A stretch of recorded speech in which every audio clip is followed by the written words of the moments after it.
ആ ജോർജല്ലേ ഈ ജോർജ്, നമ്മുടെ ശ്രീവിദ്യാമ്മേനെ പറ്റിച്ച ജോർജ്. എന്തൊരു ഗതികേടാ നോക്കല്ലേ. കാരണം അവർക്ക് എത്ര ഭംഗിയുള്ള സ്ത്രീയായിരുന്നു, പ്രശസ്തി, പണം എല്ലാം ഉണ്ടായി. പക്ഷേ അവസാനം ചെന്ന് ചാടിയത് അന്യായൊരു പൊട്ടക്കിണറിലായിപ്പോയി. പണ്ട് ഇവരെ പ്രേമിച്ചുകൊണ്ടിരുന്നത് ഉലകനായകൻ, നമ്മുടെ ഉലകനായകൻ കമലഹാസനായിരുന്നു.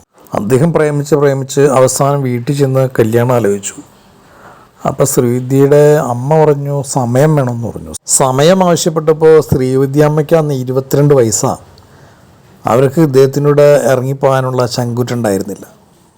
അങ്ങനെ ആ കല്യാണം, പ്രേമം എല്ലാം തകർന്നിരിക്കുമ്പോഴാണ്, മാനസികമായ വിഷമത്തിലിരിക്കുമ്പോഴാണ് ഈ ജോർജ് തീക്കനൽ സിനിമയുടെ പ്രൊഡ്യൂസറാണെന്നും പറഞ്ഞ് പുള്ളി ഭയങ്കര കൂളിംഗ് ഗ്ലാസും പല പല കാറിലൊക്കെ ഒന്ന് ഇറങ്ങും. ഇതൊക്കെ വാടകയ്ക്കിട്ട് തരുന്ന കാറായിരുന്നു. അപ്പോൾ ഇയാൾ ഭയങ്കര പ്രൊഡ്യൂസറും പൈസക്കാരനാണെന്ന് വിചാരിച്ചിട്ട് ഈ ശ്രീവിദ്യ ഈ ജോർജായിട്ട് അടുത്തടുത്ത് വന്നപ്പോൾ പല ആൾക്കാരും പറഞ്ഞു തട്ടിപ്പുണ്ടോ, അയാൾ ശരിയില്ല എന്നൊക്കെ പറഞ്ഞു. വീട്ടുകാരും പറഞ്ഞു. ഇവരാകെ ഒരു വിരഹവേദനയായിട്ടിരിക്കുകയായിരുന്നു. പ്രേമിക്കാനും പറ്റിയില്ല, കല്യാണം കഴിക്കാനും പറ്റില്ല. ആകെ ആ അവസ്ഥയിലിരിക്കുമ്പോൾ ഇയാൾ വന്ന് ചാടിക്കഴിഞ്ഞ് കഴിഞ്ഞപ്പോൾ ഇതിൻ്റെ കൂടെ പോയി.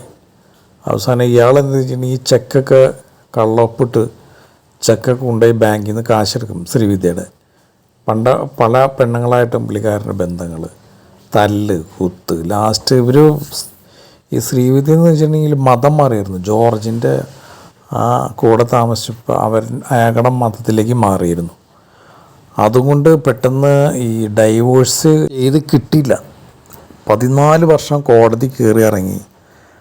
അവരുടെ ജീവിതം, ആ യൗവനം ഹോമിക്കപ്പെട്ടു. അങ്ങനെയാണ് അവർക്ക് ഒരു മാനസികമായിട്ട് ശരിക്കും പറഞ്ഞൊരു സ്വസ്ഥത ഉണ്ടായിരുന്നില്ല. അതൊക്കെ തന്നെയാണ് അവസാനം പറ്റിയതുമെല്ലാം. പിന്നെ അവസാനം അറിയാലോ എങ്ങനെയൊക്കെ പറ്റി അവരുടെ ജീവിതം പോയി. ചില സ്ഥലത്ത് ചെന്ന് പെട്ടാലുള്ള കുഴപ്പം, ചില വിധികൾ അങ്ങനെയാണ്. പിന്നെ കുറേ വിധീനെ കുറ്റം പറയാൻ പറ്റില്ല. നമ്മൾ വളരെ സൂക്ഷിക്കണം, അതും വേറൊരു കാര്യം. ഏതെങ്കിലും നല്ലൊരു നടിയായിരുന്നു ശ്രീവിദ്യ. അവർക്ക് അങ്ങനെ ഒരു കെണികളും പ്രശ്നങ്ങളും പറ്റി.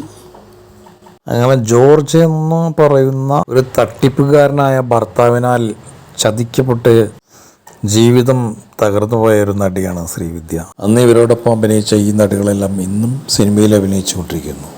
വിധി എന്നല്ലാതെ എന്താ പറയാൻ കഴിയുക? വേറൊന്നും പറയാൻ കഴിയില്ല ഇതിന്.